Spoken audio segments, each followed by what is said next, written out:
For the benefit of my viewer watching this, would you like to tell us what a cohort program is? I love to, every day. I was in Samburu North, I was in Samburu East, and then I ended up in Dol. Yesterday I was in Kinangop, just again launching the same program. The cohort, the NYS headed cohort program, youth cohort program, is one that we go to the communities, we identify the most vulnerable youths. I'll give you an example. If you go to Korogosho or Kibra, we'll be able to identify the guys who are completely idle on the streets, doing nothing, taking liquor, exposed to issues of substance abuse, exposed to criminal activity, a few of them even exposed to terrorism in terms of being recruited. And so we will identify those with the local system, the chiefs, the village elders, and we'll be able to bring them together. Once we bring them together, then we take them through what we call social transformation in terms of beginning to tell them you can live a normal life as a Kenyan youth. You can be able to be employed because you are strong. I mean, you have a future. Yes. We begin to tell them there's a value system that you need to begin applying yourselves to. You don't need to be a criminal, you don't need to expose yourself and just begin, being hopeless. Correct. But in the process, we actually give them gainful employment in the communities where they live. Right. In the slums, for instance, we'll engage them to clean the drainages. We'll engage them to collect the taka-takas and be able to put them in a place.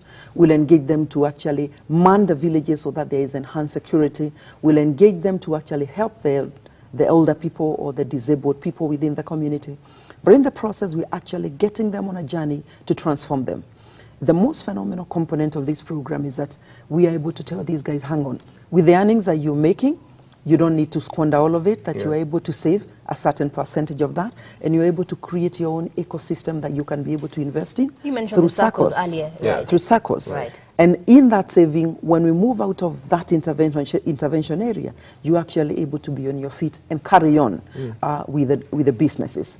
We're calling this a road to creating a youth economy in these spaces. And indeed, it's happening. What are some of the beautiful stories that you've picked along the way since this program started? A lot of beautiful stories. Every time, wherever I go. Yeah. Yesterday, the story was, you have this lady, she wasn't able to even be able to pay for her rent in Old Jororok. The time we picked her up, I'm talking about 5 months ago, now she's able not just to pay her own rent, but she's able to actually engage in table banking. She's able to fend for her parents who are quite old and her children. And she stops me and she says, hang on, Minister, can I buy you a soda? Wow. It feels very nice. When I met her, she was like, Miambili, kind of story. Yeah. Very, very real, very, very practical. But where it has happened and it's big, I've had a couple of the guys that we took from the trenches actually vying for political office, MCA level. Interesting. Right here in Nairobi, very, very encouraging. Then I have one gentleman, I call him by name, he's called Kamore. Kamore lives in Kibra. And he says to me, you know what? I am now importing stuff from Dubai ever since. I am now, retailing. I sell clothes and shoes.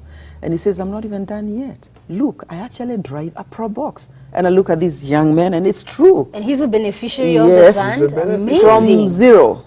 Amazing. From point zero. So it's very phenomenal. It's a program that, because we take anybody from university to guys who never went beyond class 8. We take persons with disability into the program. We take people who we know are actually exposed to crime, petty crime, and we're able to work through with them. Phenomenal program that just needs to be allowed to go. Yes.